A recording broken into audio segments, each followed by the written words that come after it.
What's up, everyone? Welcome to the Watch and Listen podcast. This is a podcast all about watches. I'm your host, Matt Farah. I do it with my friend, Mr. Cameron Weiss, the CEO of the Weiss Watch Company, making watches from scratch right here in Los Angeles.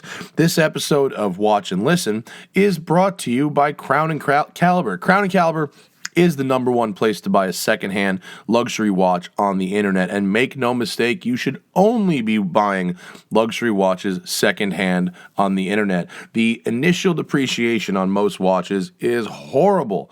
You could save a lot of money by buying from Crown & Caliber. They have a team of watchmakers and technicians on staff, not to mention photographers, to make sure that the watch you see on that listing, the watch you pay your hard-earned money for, is exactly the watch you saw in the photo and works exactly as described. If for some reason it doesn't work, Crown & Caliber will handle it. That's true. They have a limited warranty even on used watches. They have over 2,000 watches in stock at any given time, so you're almost guaranteed to find a watch that you like in their inventory. Even if they don't have something you want, they can help you find it. That's right, they can source it for you. Got an extra watch, you want to trade up, trade out, trade laterally? You can sell them your watch or trade for another watch as well. Just click the Buy, Sell tab on their website.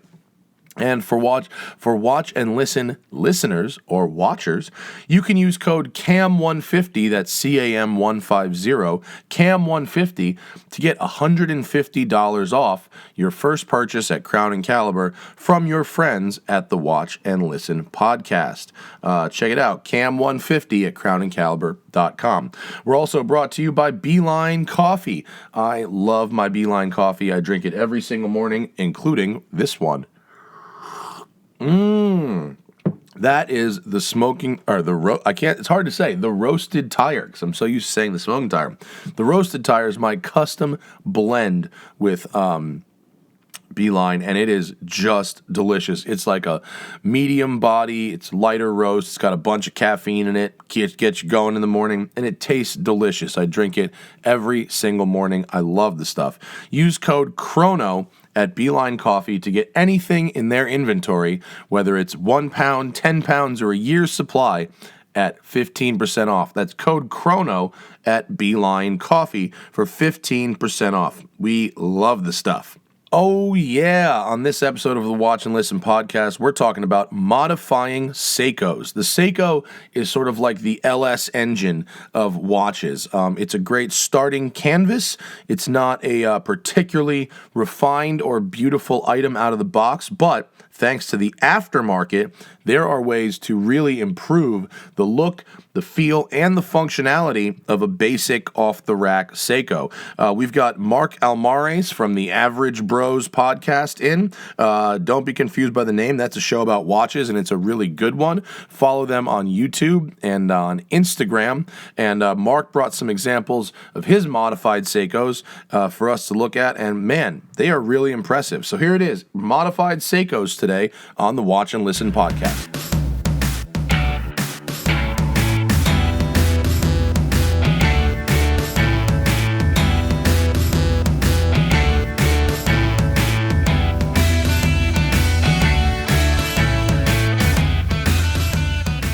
Watch and Listen podcast. Hello, everybody. Welcome to another episode. This should be a good one. Probably our most requested episode. Today is all about modifying Seikos, and to talk about that, we've got Mark Almeras of the AverageBros podcast. I did his show earlier. Follow this guy on Instagram. He got a good Instagram. Thank you. And I really enjoyed the podcast that we did together. It was a lot of fun. That was a lot of fun. And definitely check out my YouTube channel as well. Oh yeah. I think there's a link actually, like is in it the top. Yeah. Oh, there right it is. there. Boom. Let's bring it up. Let's. Cool. There it is. So maybe I can break that 10,000 subscriber mark. Oh, dude, pretty for soon. sure. Probably once this airs, we're gonna get you over 10. You're close. Cool. You're very close. Thanks for joining us, dude. Hey, all good. A lot of fun. Today, modifying Seikos, man. If you look at fucking Reddit watches, it's all about modifying Seikos, isn't it? Well, I mean, after like holding some of these watches, I completely understand. Yeah? Yeah. Oh, yeah. You have to, like, you're wearing a Seiko, but I am. I'll throw it hold down. one of these. Yeah. Are they that much better? All right. So something about them. So what is it? Mark, you actually, in addition to the folks that requested it, off the internet, you were sort of the one who's like, man, I'm really into modifying Seikos. Like, why don't I come on your show and talk about that? Yes. So, what is it about modifying Seikos to you? I think it's kind of that case, similar to, I think there's another parallel with cars, right? It's personalizing something and kind of making the better version, right? The more premium version of what you have. And sometimes it's small mods, something like swapping out the bracelet like you did on your Golden Turtle there, which I think that thing is rad, looks dude. I just epic. got the strap code with the gold Jubilee. Yeah, look at that thing. That killer. really works. Right? I think that works good. And plus that gold Jubilee was like, I don't know, $150 on strap code, and it's like solid. Yeah, links. you can feel the weight. It really makes it feel like a better watch. Yeah, it's actually really class. nice. Oh, this thing is dope, dude. Yeah, Right? you. So really cool. the aesthetic that I kind of go for, with mods is similar to with cars, is that OEM plus look. You want something to look like it came right out of the factory shelf, and a lot of times it means sourcing different parts. Everything's very interchangeable, especially with Seikos. Right.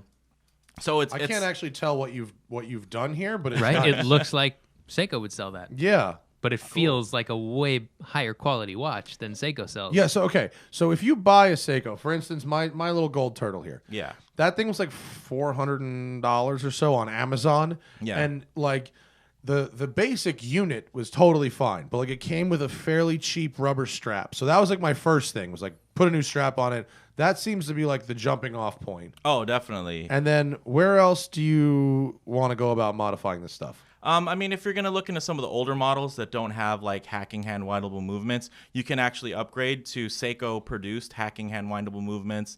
Because they actually produce these movements for third-party brands and micro brands, so they can put them inside their watches. So it's kind of cool that you can kind of take an in-house movement from Seiko and put it back in a Seiko watch and really update it. So even though these designs have been around since like the 90s, let's say for the SKX, which is like super popular entry-level watch, now you can kind of modernize it. You can get sapphire. You can choose what type of dome you want on it. You can put a coin edge bezel. You can fit all types of different bracelets. It's kind of the Honda Civic of the watch mod world. If they make a mod for it, it's for the SKX. Definitely. Like, give me a modded SKX. Do you have one there? Yeah. So there's these two. This is the 009 mod, basically known as pull that and I'll get a picture of the SKX 009 standard. Yeah. So that's known as kind of the Pepsi, which is, the poor man's Pepsi. And it's this, right? Yeah, and it's probably one of the to most recommended entry-level watches you're going to get to when you get on the forums. I just want the right picture. That's that it? Yeah. Yeah, okay, hang on. Let me just make sure we have the correct image. So here's your standard SKX 009. And then we have yours. So what have you done with yours here? So it has an actual sunburst blue dial from another reference. It's just, I believe, the Stargate. And then the hands are swapped out from another Seiko model. This one's actually the regular base one has a sort of flat dark navy blue dial. Yeah. Whereas yours has the printed applied indices. Yeah, so this has applied indices, coin edge bezel, solid Jubilee bracelet from strap code. I actually was also able to fit the Marine That's Master. the same bracelet I've got, right? Yeah. It's just a different color, yeah. And then I fit the Marine Master 300 ratcheting clasp on there from the Marine Master onto the back there. So because it does taper down to 18 millimeters, it actually worked out, and I was able to use a lot of actual Seiko stock. Well, not me personally, my kind of modding house, which is Artifice Horrorworks. He kind of did the work, and I just chose all the parts, and he put everything together. And I think it's a really cool aesthetic. And actually, if you look up, it's funny. Like I think like a Malaysian arm of Seiko actually did like a special edition that kind of copies this particular model. So you basically chose the aesthetic based on parts available for other Seikos, and then sent it out to someone who physically assembled it. Yeah, and he actually can source the parts too, and I actually had him source a couple of the parts, and then I did some of the stuff that was a lot easier. I'm not going to pay him to put a bracelet on or something like that, but he updated the movement to a hacking hand windable movement, the NH36, so because it has a date, switch to the black date disc there, so I think it's a little bit more balanced. Yeah, especially since less like standouty, especially because you've gotten rid of the white indices. There's nothing to match anymore. Yeah.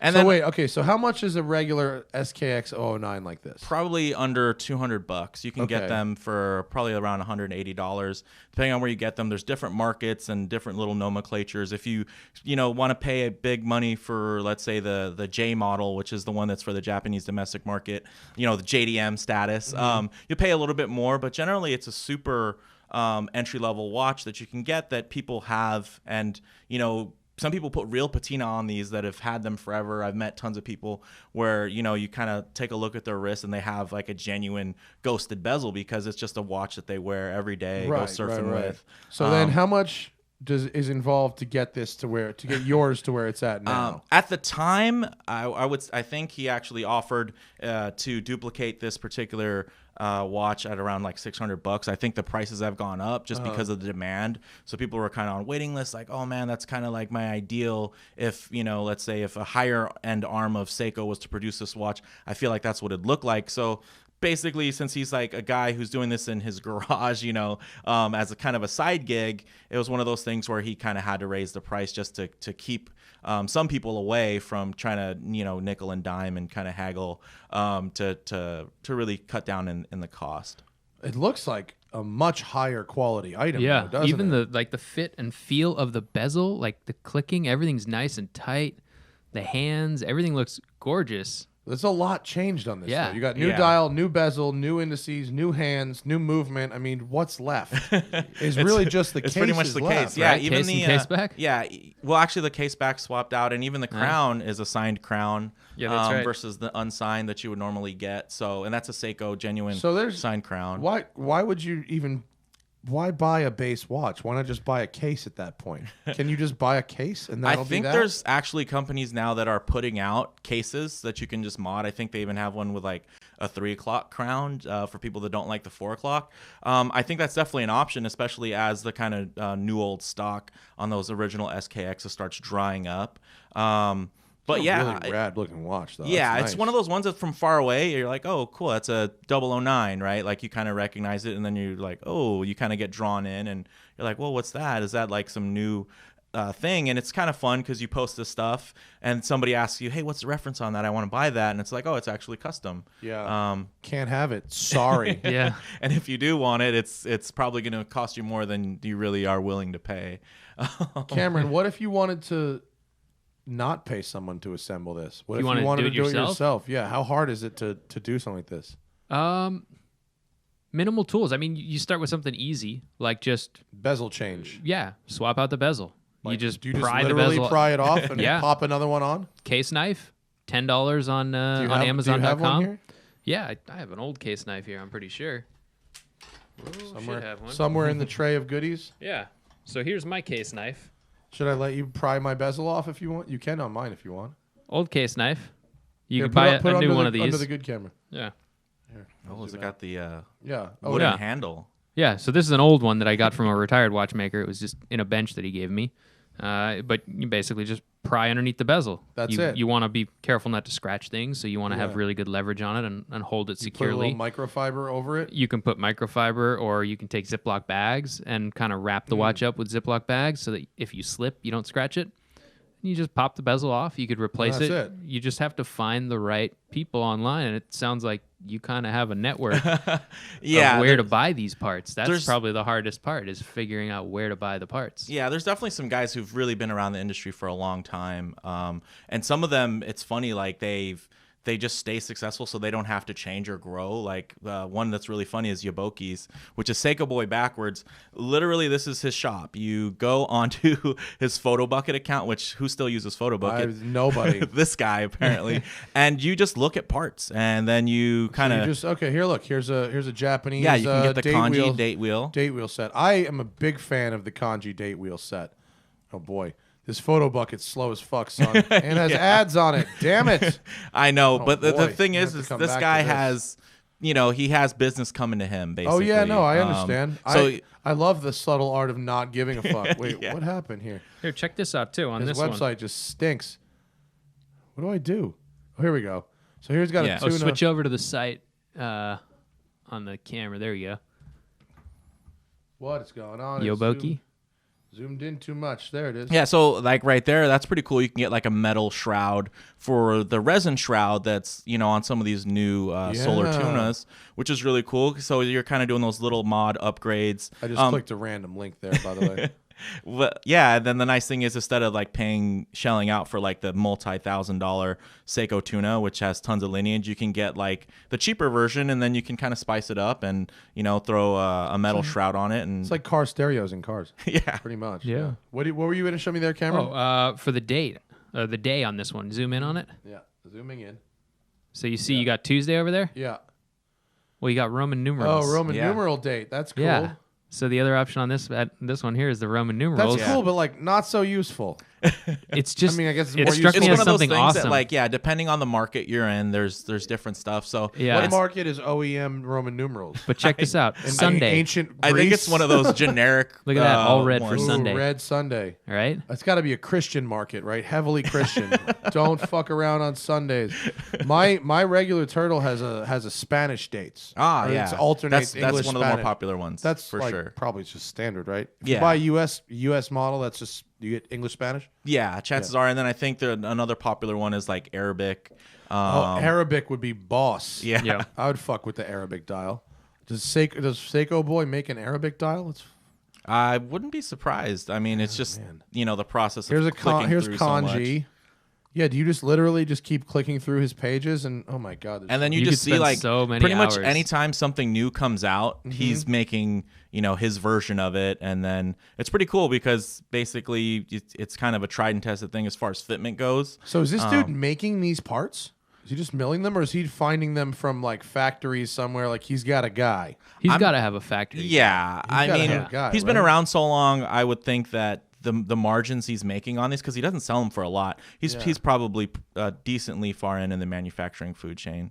That's pretty cool. And different bezels. Here's different handsets. Because some of the hands, even though they're OEM Seiko, are harder to find. So he'll actually have his own version, and he'll even mix the loom to where it's going to look like Seiko Lumibrite, which is really cool, and it's kind of an extra step. Here's an applied indices dial. That's pretty cool. I like that, man. That's rad. What are some of your other favorite mods? What else do we have going on? Yeah, so I guess the on the parallel side of the of the Pepsi, there's the 007, which is kind of the black dial SKX. And this was kind of my idea of what like a modernized, like maybe let's say Prospex, the newer Seiko was to update it, and they gave it a more premium bracelet, ceramic insert, different type of bezel grip there, as you can see. This is the scallops. And basically took a dial from a very ugly Seiko, and I thought that it actually suited this one pretty well, and then kind of comes all together, and it looks like something that you could see in a Seiko catalog. That's pretty cool. Yeah, so that's I like that. It seems like when you turn it kind of on its side, it seems like there's like a lot of depth in between the. Yeah.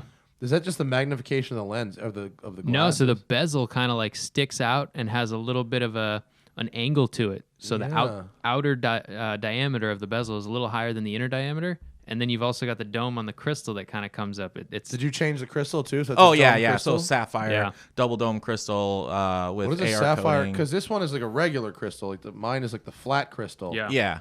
Which is fine. Definitely. The Seiko Hardlex crystal is kind of their own proprietary mix for a mineral crystal, but they're like actually super durable and scratch resistant. I mean, as far as compared to just like a standard mineral crystal, I've noticed Hardlex is actually really, there's no problem with it. I've never had any problems with it. I think it's more of just a feeling of completion, which is why I've chosen weight to. Too. Yeah, the sapphire crystals have some is it weight a lot to heavier? them. Yeah, quite a bit heavier than the mineral. It is heavy. So it gives it all is. these extra It components. gives it a lot more weight, doesn't it? I mean, new bracelet, new bezel, new crystal, different movement. That's all going to add some weight, some feel.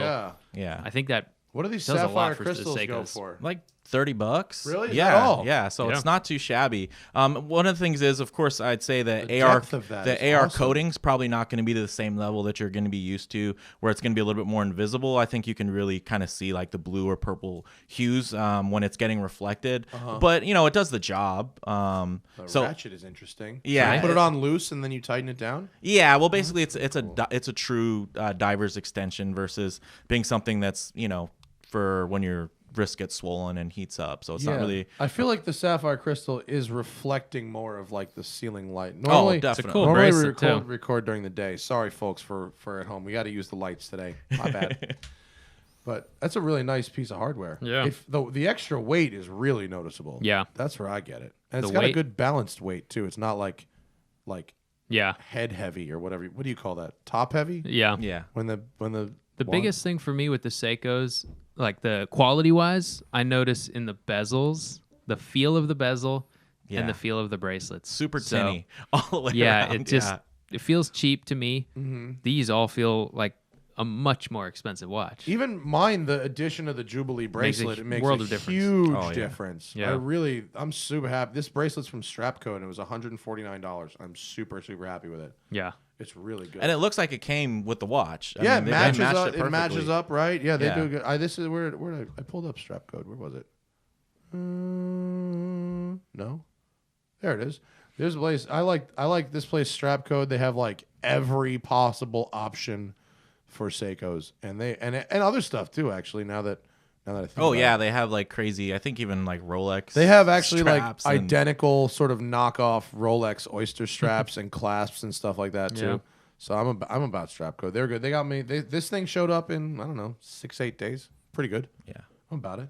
And I think they even some of them are stocked by Amazon, so you can get some stuff Oh, on really? on That's good Prime to too know. every once Today. in a while. Yeah, so Jesus, that's a way over the top bund strap. yeah, Some of these are that's like a little too they much have on the some bund. eccentric stuff. They have like Yeah. straight up like fur, like like cowhide, but with the fur still attached options. So what are some? How are these other ones modified? What else So we this have one here? is actually a turtle that was modified to kind of reflect the look of the original turtle, the 6105. So it's actually a little bit more toned down, a little But bit is this more a sedate. reissue? Is it a newer turtle? Yeah, it's actually one of the turtle reissues like the model you have, except this one is, it has the dial switched out, which is going to be a little bit more indicative of that 6105 style. It has some handsets that are actually from limited edition Sumo, and then it has that cool like Uncle Seiko strap, which it's not a 1-for-1 by any means, but I feel like here's an actual vintage 6105 for comparison. The new one has a better case shape. The old one's a little yeah. lumpy. the reissue's a little better. Yours So- is nice though. Yeah, thanks. And it's one of those ones where it started its life out as, just a pretty standard turtle, which I really enjoyed. I have two. I have another one that is not modded that I like to wear. It's a blue dial one. But this one, I felt like it's kind of cool to pay tribute to the past, as well as looking forward. It's just one of those things where it's cool to kind of pay homage, with the same brand, right? It's kind of like when Tudor does a Submariner Big Crown homage, right? Like it's okay for Tudor It's to do okay it. for them to do it. Yeah. But when Steinhardt does it, you go, dude, what Yeah. are you doing? So I think that's definitely the case here. So it's kind of fun for me as far as like kind of the design goes. You take something that's pretty cool and a couple of different parts, they fit together and they create something that, I think, again, this is probably one where people were like, hey, what's the reference number on that when they see it? And it's really simple as far as the mods go. It's just a different dial, handset, the date disc and the, that side of it. And then the bezel is actually probably the most modified part, which is it's this kind of old school coin grip bezel that has some really nice teeth on it that give you like a pretty decent action in it. And the way they did like the divoting underneath is actually just like the same way like Seiko used to do it back in the day. So Do you find there's ever like, for instance, like when I had my Mustang built, the failure rate on aftermarket parts was so much higher than the failure rate on OEM Ford stuff. So like whenever we just kept breaking aftermarket shit, and it'd be like, listen, just use the one off the Cobra. Like just get the one off the Cobra because like it just works better because like the OEM tolerances are higher. So like with this, I mean, I know a watch is much simpler than a car and under much less stress, but like, do you ever have to worry about the quality of aftermarket parts compared to the parts that like just come off a different Seiko, or is it pretty much all right? I mean, I think it's pretty much all right. I think generally the people that do these aftermarket Seiko parts are pretty hardcore enthusiasts. So when they start, getting the dials made or handsets, they're normally pretty particular because they probably had it made for something that they wanted personally, and they just decided, hey, if I buy enough of these, then I can just sell them and I can get them at a cheaper price.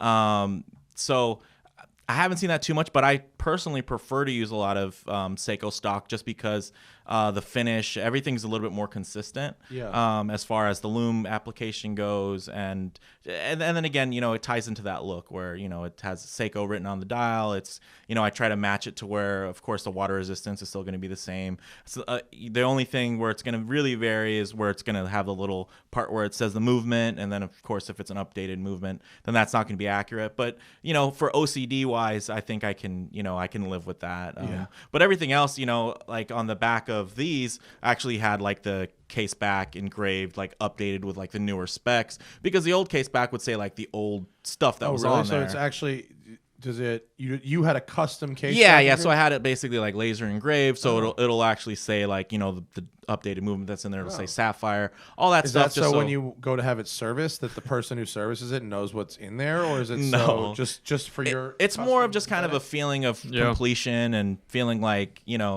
cross the T's, dot the I's. And I think that's kind of how Seiko mods generally go. And then it's funny, I was talking to Cameron earlier, in that it's kind of like with cars, right? There's like guys who mod their cars and it's very tasteful. Then there's guys who like turn a Fiero into a Ferrari. Did you see that guy up the road from me? There's a guy around the corner who's got that. Really? Yeah, the guy like 5 houses up from the studio has got like fucking fake Ferrari. Yeah. So there's guys that's what they do with modding. They try to make, an SKX look like a mill sub, from Rolex. It's not going to look the same, but it's kind of the fun, same aesthetic. And there's that kind of low end side of it where it's just a couple bucks and some time, prying things off and swapping them out, maybe throw it on a NATO or something like that. And then there's, I think, this other side where you're kind of like building your own little dream watch. And yeah, I mean, I think these to me seem a little more complete than what I see. Usually on the internet, I'll see like, oh, I switched out my bezel, or oh, I switched out the hands. These seem like almost having someone build you a complete custom car or something like that. Yeah, if somebody redesigned a Seiko and made their dream Seiko. Yeah. This is it. Yeah. How are some of these other ones customized? So this one I'd say is a pretty fun one. So this is actually a JDM model, and then it's pretty simple with the customizations on that one. But it kind of comes together to look like something that came from Seiko. Just a different dial and handset, but they ended up kind of pairing well together. And it's for me, I feel like it's kind of like a Seiko Explorer. Yeah, I was going to say it looks a lot like a Rolex Explorer. Yeah, but it kind of has a similar aesthetic. Like a copy, but it's not a copy, and it has some hands that kind of stand out that are a little bit different, that are paired with a completely different watch. And then the dial is from some aviation monster style watch. What did this start out as? I want to say the Sary 55, SARY 55. Maybe it might be 055, or actually maybe that looks like 50. the right case. Yeah, so I think the white one. This thing? No, that's this white one. The GS. So I think maybe it's 57 is the black dial. Oh, yeah, there you go. So I mean, pretty standard as far as the look goes. Kind of a more upsized dress watch. But for me, for the size, I thought something a little bit more sporty, something with loom, of course, was going to be a little bit nicer for me. And it was one of those ones that, a couple of quick changes, and it just feels like a different watch. But at the same time, I think it's... Well, you changed the movement? No, the movement actually in there was a good one, the 4R 35, I want to say. Well, but your date wheel is in a different spot. Yeah. I guess. Well, it still lines up underneath, basically. Exactly. So it's the same wheel. It's just the window is just in a different place. Yeah, because it's still at an angle. Like you see, it's still at an angle. It's not like some of the other ones where they make it straight. Right. You lose your day, though. Is there still a day wheel under there, too, that you can't see? Yeah, it's under there, probably ghost clicking away if I pull it to the right position. Yeah. But yeah, it's just one of those ones that's kind of a fun one, just an everyday watch, and it's not too labor intensive as far as, what had to be swapped out. So this wasn't one that took a long time. It was really just sourcing the parts and then them swapping it out. It already had a sapphire crystal from the factory. So, pretty straightforward mod there, but it's for me, it offers something that Seiko doesn't really have. As far as something that's a little bit sportier. I think they do a lot of upsized models due to the movement thickness. But I think I guess some of the probably more refined market that's out there is looking for things that are just going to be a little bit at better proportions, and not really looking for the bigger stuff. Do you think? Does anyone ever try and like knock off Grand Seikos with their modified Seikos? Like, yeah, there's some where they I think on Yaboki's, like they have like Grand Seiko style handsets, Grand Seiko style dials, and all that stuff.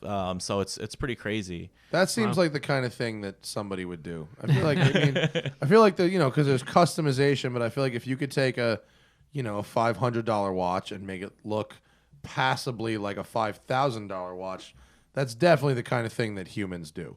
Yeah.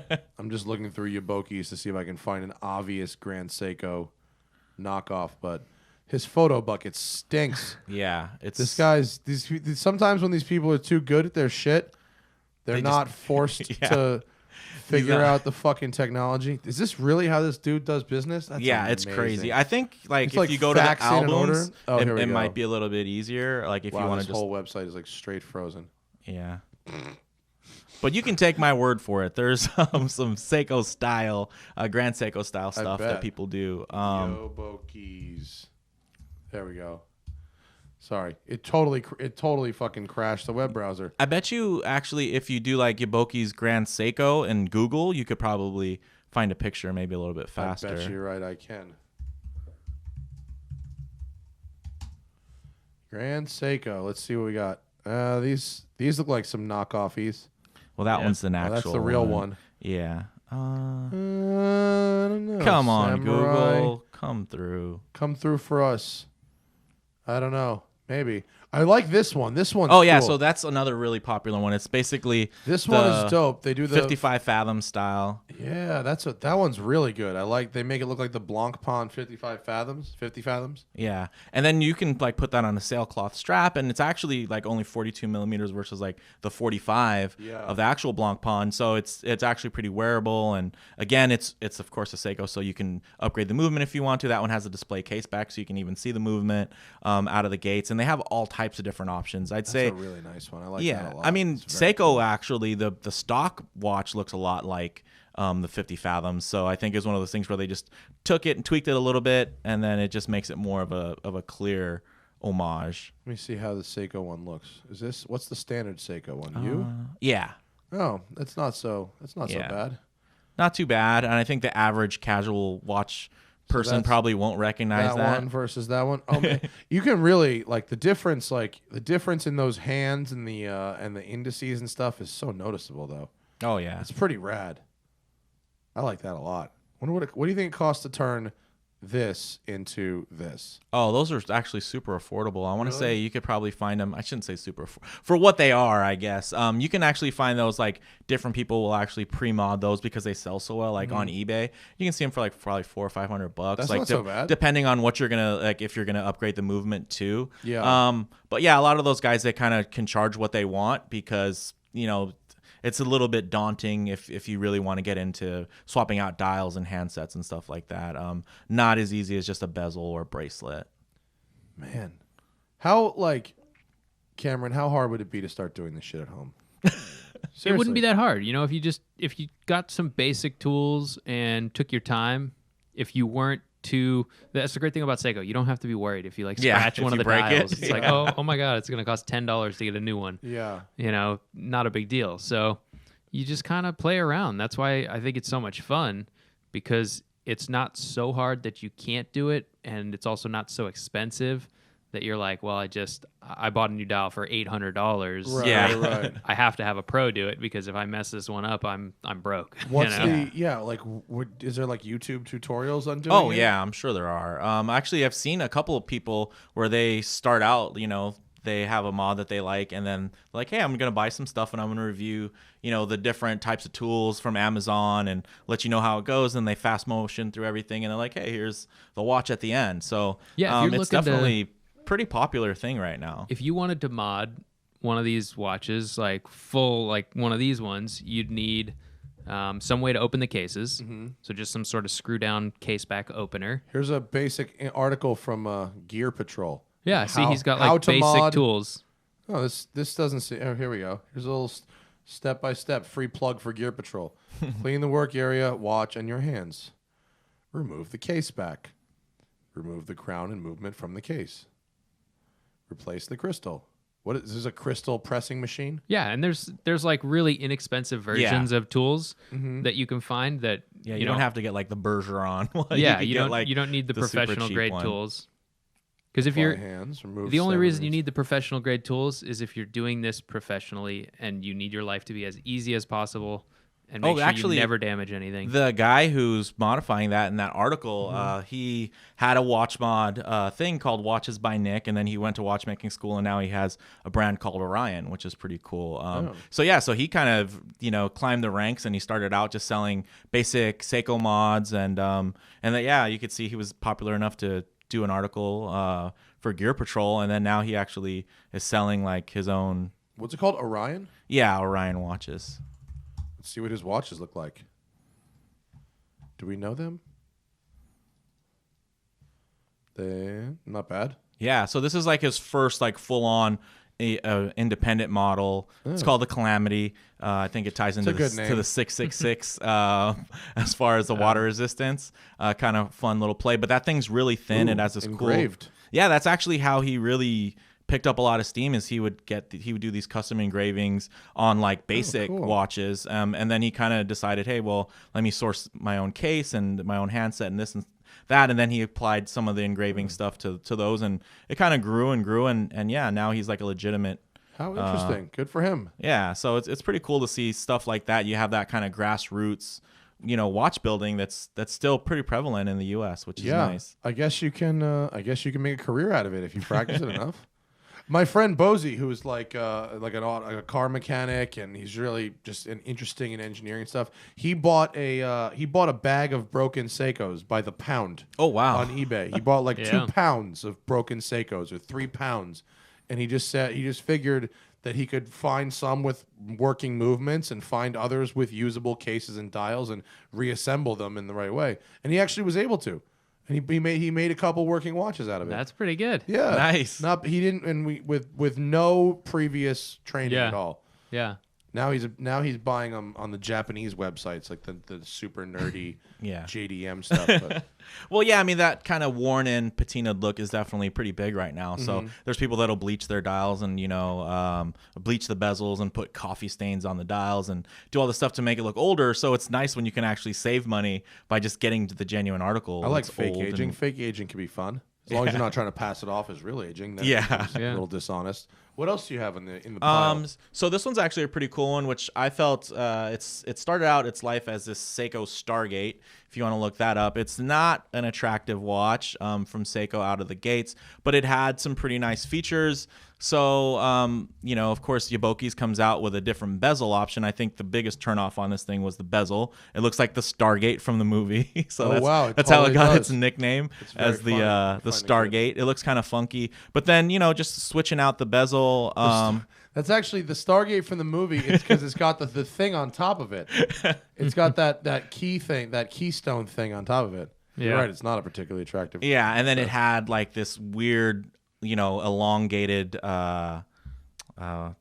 Cyclops on it, right? Which you never see. So it's one of the I didn't notice that until you pointed it out. But the double wide Cyclops is super weird. Yeah. So then you're looking at that at different angles. It's just not really an attractive thing. And then I thought, with just a couple of basic swaps, really, I think the only thing that was changed on there was the bezel, and then the seconds hand to kind of be more in line. And of course, it's a Seiko seconds hand, so it's one of those things where I think it looks aesthetically more like it could have came from the factory, and then it has like the older kind of waffle style strap, which to me is one of those things that kind of pays homage to that older style from some of the original Seiko divers, which now they're getting really big into reissues and getting back to some of their heritage roots.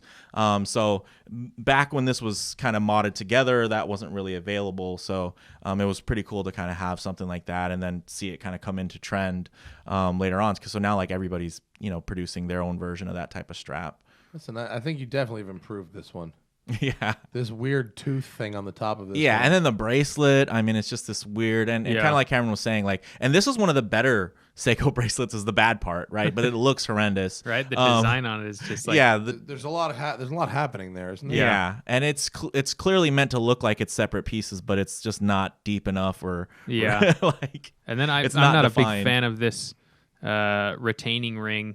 That retaining ring in between the bezel and the glass. Yeah, so with the nicer crystal you've got in here and the different bezel, I think that adds a lot, having that nicer the chamfer on the sapphire. Instead of having so it kind of hides ring. it instead of highlighting it, Yeah. which is nice. Yeah. And yeah, it's if you look at like the side of the case, it's like a really like nicely finished case, and then it from the factory. So although it's kind of an ugly watch, like if Cameron wanted to turn it over to its side, you can see like that's pretty high nice. polish, the brushing. Yeah, like pretty nicely finished. It has this really very much of a Seiko shape to it. Drilled lugs. I mean, there's people that pay to drill out their lugs on other watches that don't have drilled lugs. So, I mean, for me, it was like drilled lugs. It makes it easy to change straps. Just poke through the side. That's nice. And I think it's, keeping in that it's a tool watch, and I know that because Rolex decided that drilled lugs weren't a cool thing anymore, a lot of people went away from it, but I think it's nice that Seiko still offers it out of the box, which is nice. My watch has drilled lugs. Yeah, which is great for strap changes. Super easy. Makes my life very, very easy. I changed this strap with a paper clip. I didn't even have a tool. Nice. I just did it. Yes. Yep. I wanted to do. I didn't have my tool with me. It works. It worked. That Totally was worked. my first spring bar changing tool, was a paperclip. Yeah. Yeah. It absolutely worked 100%. Yep. I think what's the blue one? Oh, so this one is actually an Orient, because I noticed that had come up on the show before. So basically, Orient is kind of like a cousin to Seiko. They're owned by the same conglomerate, which is Epson, sometimes known as Seiko Epson. But yeah, just recently, Strapcode started doing bracelets for them, and then there was a different bezel that came out. Like if you search, I guess, Orient Ray 2, you can see kind of what this watch looked like in base form, and it's actually a pretty decent looking watch. This one, since it already had a hacking hand windable movement, really all that was updated here was the bracelet, a different bezel, a ceramic insert, and then a bubble dome sapphire. So I mean, it's not a bad watch by any means. All right, so here's your stock. Yeah, it's a good looking watch, but I mean, it had hollow end links and everything, very tinny, stamped clasp, all that. And then one of the things I really don't like is a little lighter there, Cameron. Oh yeah. Is because that loom pip's exposed, it just gets so dirty and stains super easily. Like it's not really sealed on the factory model. So this one is kind of a higher end option. Of course, it's ceramic, and then it has more of a traditional coin edge style versus that one, which has like kind of weird scallops taken out at certain points. So for me, it was a little bit proper ceramic bezel. That one, yeah. Oh. So I thought it was pretty cool, and it was one of those things. And then with the release of the Strapcode bracelet, it just for me was a no-brainer as far as like kind of value prop. Is it much heavier now? Yeah. Well, it feels more substantial for sure. Yeah, I mean it's generally a smaller silhouette than an SKX or a Turtle. But I think for a lot of people who aren't into the 4 o'clock crown or the cushion case, a lot of people will actually gravitate towards an Orient watch that's a little bit more traditional with a 3 o'clock crown. What's nicer, Orient or Seiko? They have different tiers, but generally I would say Seiko is going to be nicer. I think Orient is more of that kind of like value proposition where kind of their bare bones stuff is now comes with hacking hand windable movements. They're starting to put sapphire more out there. So it's I guess maybe Hyundai and Kia where there's like definitely one where they're trying to really throw value at you, and there's the other one that's just like, well, you're going to like this or you're not going to like it. So I feel like Seiko kind of has that, that has that space where they have Seiko fans. A lot of Orient fans are people that like the idea of a Seiko, but maybe don't like any of the models. I mean, there's definitely also diehard Orient fans. I'm sure people might get mad. But for me, I actually bought these Orients before I ever got a Seiko SKX because I just didn't want to get a watch that didn't hack and hand wind in, a modern age. And it was just kind of this annoying thing. And then that's what led to a lot of the modding, which was kind of the need to say like, hey, once I kind of cross this threshold of level of watch, I don't really want to go back to a watch that doesn't hack, or doesn't have a hand windable movement. I like the Panda, or not Panda, whatever it is, black and white. That works. Yeah, and then that one's a cool one. That one was even less changing because that's a particular model is actually a Mako USA 2.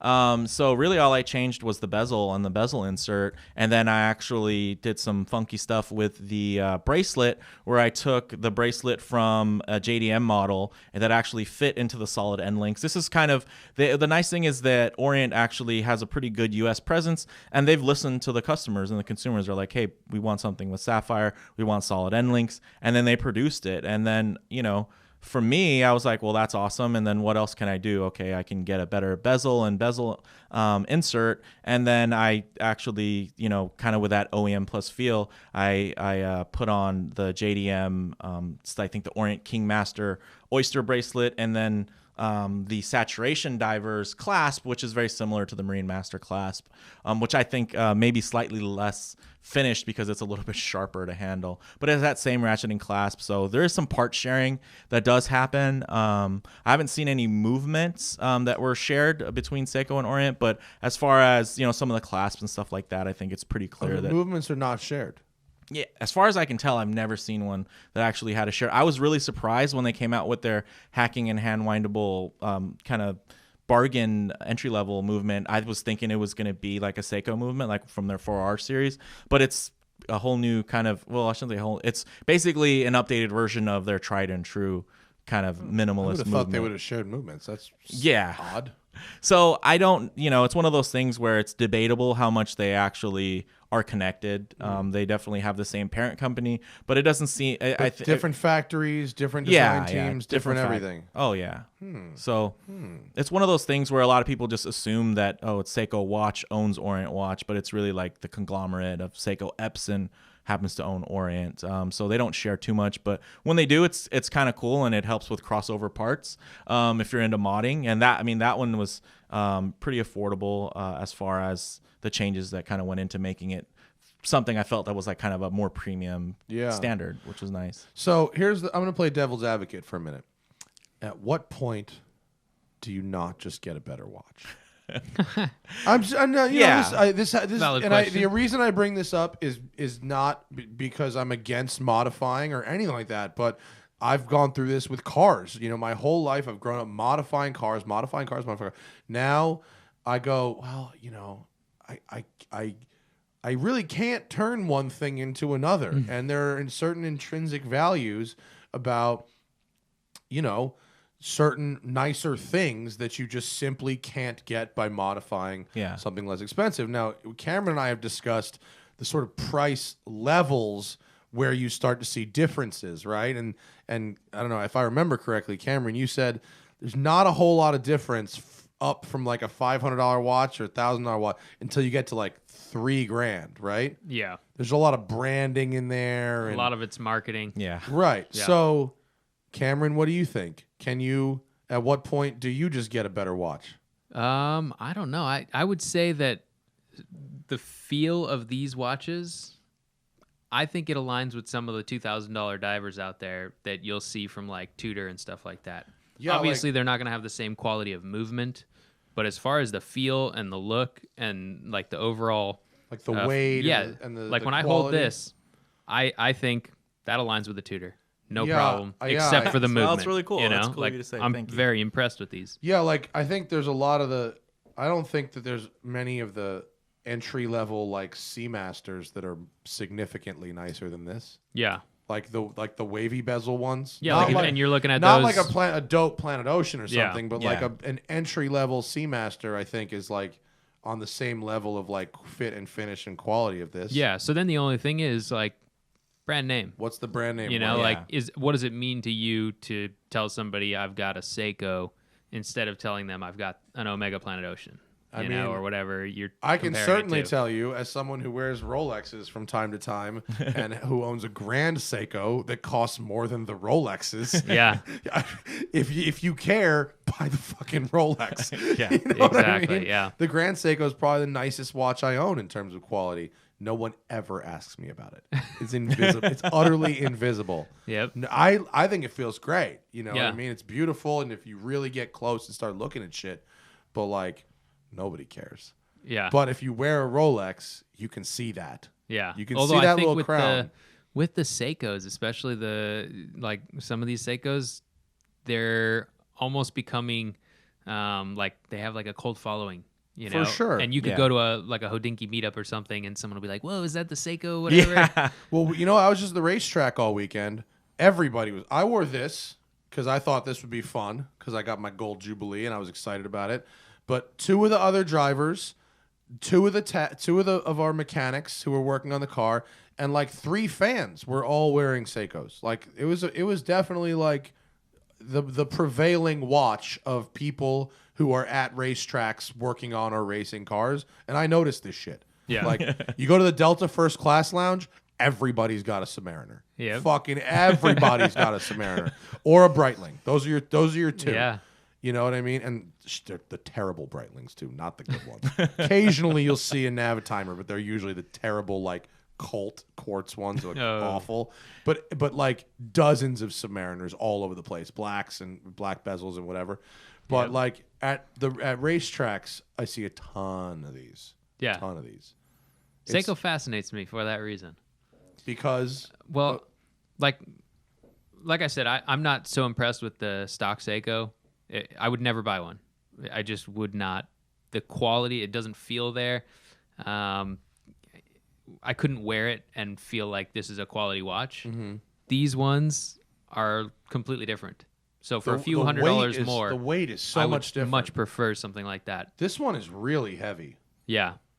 These are fully solid links. Oh, too. yeah. Who Screw makes this in. bracelet? Strap code. This is a strap code Yeah, bracelet. yeah. I think they call it their hexed oyster bracelet, which Oh, is just yeah, it has it's kind of squared off. yeah. This one's fucking fire. I like this. Right? Can But I when show you something that I bring really all love? that together, it makes for a better experience with the product, as opposed to getting a Seiko out of the box brand new, and you're like, "Whoa, what is this crappy bracelet on it?" Exactly. Like the second you get rid of that bracelet and just throw it away and put it on anything else, you feel like you have a better Oh, yeah. watch. Well, And remember I had the really nice canvas from Yeah. the Turkish guy. That Yeah. made a big difference too. Check out this guy. Carl Ruiz told me about this guy. This guy, Montur Horologes on Instagram. Ridwan is his name. He's from Yeah. Indonesia, and this dude hand makes bronze cases. Oh yeah. So you can send him your watch, or he'll get one, or whatever. And it's like I think it's about $1,000, and I think and he will make you a solid milled bronze case or a solid milled titanium case for like your Turtle or your SKX or your Tuna or whatever. And I felt Carl's when he got one of these. It was rad. The weight was so good. And, you know, just like any other bronze watch, you wear it in the water. Yeah. And it tarnishes. Yeah. It becomes yours. I think it's a waiting list, like 2-3 months to get one from us. This is the one I wanted at first. This is the bronze Turtle. Dope. Oh yeah. I really So like dope. the grip on that bezel. It Yeah. looks, really cool. So I like this guy a lot, and I think he'll just sell you a case if you want one, if you want to do it yourself, or you Yeah. can send him your watch. And he or- can source stuff locally too, because he Yes. does like where he'll mod like an SKX into like basically a tuna can Seiko. Like he'll put the shroud on it, he'll shave Yeah. everything underneath. So yeah, I mean this guy's one of those real rare gems. And then because of the exchange rate and where he's at, he can afford to machine out cases like that. I mean, if you try to do that in the States, the prices would be astronomical. That's Yeah, no, so- you'd be spending like $12,000 for a Seiko if you tried to do any of this in the States. So should I buy one of the cases from this guy? It seems amazing It to seems me. it seemed amazing Looks to really me cool. too. And then Carl was like, honestly, now that you can get the gold one on Amazon, don't bother. That's pretty much. He was like, before you get the gold one on Amazon, 100%. Yeah. But now that you can get 85% of the way there, Yeah. for a quarter of the cost, don't bother. Yeah. But that to me is one of the cooler things I've seen. I mean, just because it feels you know it's The one of those weight, things. yeah. No one can see it, but you feel it. And this one's got a little patina happening too. Nice. That's cool. Anything else you wanna end off with, Mark? What else? Oh well, are I you guess a wearing? wristwatch check. I'm actually wearing the limited Seiko Presage Is that the thin one? Yeah, this is the thin one. So it has a brand new movement. Yeah. On it. Well, Remember we were talking about this one? Yeah. Because we had on the show. We had the cheaper one. The SARY 055, like the I have that similar, one, but the Sarks. yeah. 55. So this one's titanium, and then this one is the steel one with the newer movement. And the cool thing about this movement That's crazy. is that it's actually not a new movement. It's actually based on the 4L25 movement that I want to say came out like in 2007. And the really interesting thing is that movement actually made it into some Creedor watches eventually in the iteration of the 4L75, and they actually licensed it to Soprod, and that's what the A10 is. So there's like a Swiss movement that's very popular for micro brands like Zinn. Yeah. They put it in like a $3,000 watch, and it's basically a Swiss knockoff of a Japanese movement, which is pretty cool. Yeah, and it's totally weird because one of the rules is supposed to be that it needs to be designed in Switzerland. Yeah. So wasn't an oddball. Is one of these the $250 watch and the other one the $2,500 one? They look one very of them similar. it's actually like about $1,000. So which one is which? The one that's thicker is the one that's about $1,000, and then that one, and that one's titanium, and then the other one is steel, and it's a lot thinner because it does have that thinner movement. And it's steel's. I mean, I would guess it's cheaper, but it's also thinner and newer. So is that correct? Yeah. The steel one's cheaper. Yeah. But they look almost exactly the same. Yeah. Well, actually, the steel one is the more expensive one. Oh, it is? Yeah, because it has the movement, and it's finished a little bit finer. You probably won't be able to notice it, like, unless you really have them right next to each other. You get pretty much a lot of the same watch. Here we go. With the old movement. I'm gonna zoom in. Oh, Cameron, you fucked me. Oh man, I was moving to the backside. Here, let me do this. Wait, let's try it again. Let's see what we can do. We're gonna zoom in, and I'm gonna see. Can you see the difference from one to the other? The one on the left seems very slightly nicer. Is that correct? It could just be the light. It could also on the be dial. I'd say the quality of the dial is pretty much the same. They did change the indices a little bit, and then the hands, like this, the more expensive model, the limited edition, actually has a thermally blued hand versus like the coated hand on the cheaper model. And then really the main difference is going to be in the movement. So you're basically paying for the movement and the fact that it's limited to 881 pieces. I actually wasn't planning on buying this, but I came up on a killer deal with the Canadian exchange rate. Nice. So I was able to get this at like a crazy steal. Would you modify one of these, or is no? This is one of those ones where it's, for me, it doesn't need to be modified. Like, it's at a little bit of a higher, price point, but where it's super nice the way it is. I'd say it's the most baby Grand Seiko thing you can buy.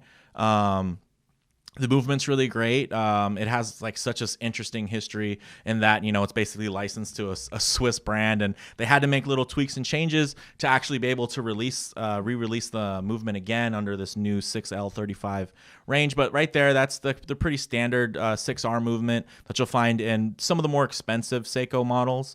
And then the 4R would be the cheaper one that doesn't have like the Sprawn hairspring and everything. But pound for pound, that's a really great watch, especially considering that it's titanium and it's coated and it has this really cool aesthetic, and it's not trying to look like anything else besides maybe a more expensive Seiko.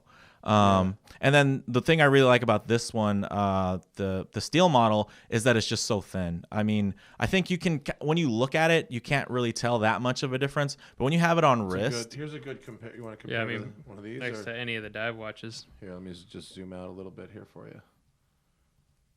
Oh, yeah. That's thin. Yeah. And the bracelet itself is a bit thinner, so it's nice that they were thoughtful, and they probably could have went to the parts bin and just put a better movement inside an existing case, but they actually, everything is pretty much original for this watch. I mean, besides the dial, and that's just the background of the dial. The indices are different, the hands are different. But yeah, it was one of those ones where it came along at a really insane price, and I had to jump on it, and it just literally landed today. DHL gives me a call at lunch. Nice. And I was like, I'm headed home now. Hide it behind the stone dog that's in front, like the kids' Halloween decorations. So it was really cool, and I was actually glad that it worked out, because I think it's something where there's tons of people that are like, oh man, like what is, a lot of people were very interested in this, and there's tons of people like they should just mass produce this thing. I'm really interested to see what they're going to do with that particular movement, if they're going to put it into more expensive watches or if they're going to let it trickle down into some of the watches that already have nicer case finishing. Like if there's a watch, if you look up like Seiko Transocean, it's actually a really cool modern Seiko diver, but unfortunately it has like the old school movement in it. But it has like a really cool case that's ceramic bezel, so it has like all these cool features, solid bracelet, milled clasp, all these new features, but they haven't put like a better movement in it yet. So it's kind of lame when you're like, well, this same movement's in like this $300 watch, and now I'm paying, how much like, is this thing? That's like $1,000. Oh, yeah. So it's one of those things where they hadn't really done it, and I feel like the Snowflake dial was one where it really showed. It's like, man, you can buy this really cool watch, but again, it still has the same movement and, you know, a $300 watch. So I think it was nice that I think that might have been the tipping point where they were like, well, if we're gonna step up the quality this much in the finishing and the case work and everything, let's step up and also put a cooler movement in it. So that's rad, man. Yeah, so I really love that thing. I never was planning to have both, but it definitely worked out. Hopefully my wife's not watching because she's just gonna think that it's the same one. She ain't. No. She didn't make it this far. Not this far. That's good, man. Thank you for bringing all these in. That's really educational. Yeah, I think thanks. I may have to get some modification. I might have to get another Seiko and start having some modifications done. That seems fun. It's cool to see them in person, because a lot of times you only see these modified Seikos online. Yeah, because the difference, it seems like, honestly, the difference is more in like the weight and the feel than even the look. I mean, it's something that you almost, they're so subtle and you're like, I don't know what's different. Yeah. But it's different. And I think that's what even makes the impact of the quality improvement that much more surprising, is because it looks very subtle in the changes and everything. So it doesn't necessarily look like, you know, it's like it's has a bunch of stuff tacked on to look like something else. It looks like just a better version, a more premium version of itself, which for sure. Yeah, which is awesome, dude. Which is pretty cool. Thanks, Mark, dude. Check out AverageBros Insta on Instagram. Yes. And of course, please do your YouTube channel. AverageBros, we got to get you to 10,000 subscribers. Let's do it. We got to do it. You do a lot of watch reviews and stuff like that, and obviously you are experienced and know exactly what you're talking about in this field. So we'll definitely have to have you back on again. So keep suggesting more topics, dude, for sure. Nice. And I think I did an interview on your YouTube channel here. Yeah. Off the cuff, and you talk about my watches and whatnot. Yeah, your collection was, I think, really cool and different. And I think within what you're going to see, and kind of the most, like, you know, I'd say like YouTube celebrities that are going to be out there, and kind of, you know, they're pulling out APs and all types. I don't have one of those. Yeah. So I think it was really cool. Your collection, kind of your strategy and what you were looking for. Really the low key stuff, and I love that like your most blingy watches is like a G-Shock and a two. Oh yeah, and your turtle. My gold is my. I wear the cheap watches. They're all the gold. Those are your loudest watches, and then like your kind of most high end is like one of the more sedate, like pilot watches. Nobody ever looks at. Yeah, invisible pimping. Cameron, you want to plug anything before we go? The new 38? Yeah, the new 38. Oh, yeah. Blue dial and latte dial. Get over to the website. They might already be sold out. I don't know. Vice Watch Company. You put it under the thing. Yeah. He's got the 38 in the blue dial. I got to look at that. That thing is latte gorgeous. dial. Shit is fire, son. Real nice. If you got a smaller wrist, if you don't have a big orangutan wrist like me. Yeah. And if you want a normal size watch. Yeah. And if you type watch and listen into the comments box when you order, we'll send you, we'll send you a free strap changing tool, handmade at their factory, handmade of brass. Oh wow! And my strap change tool has really developed a patina. Yeah. It's like dark brown now. Well, you're in Venice. Yeah, you got salt, the ocean salt air coming in there. This thing is sweet. Yeah, it's nice. And you got the new straps, the suede for the fall. Yes. Suede for the fall. Thanks, man. And follow me on Instagram, The Smoking Tire. You know this shit. This ain't nothing new to you guys. That was a great show. Thank you guys. Hey, time to go home. We will see you next week. I don't know what we're going to talk about, but I promise you we'll figure it out by the time to record. Look at that. It doesn't matter what we're talking about. It's always exactly 1 hour. Thank you, fools. We are on time.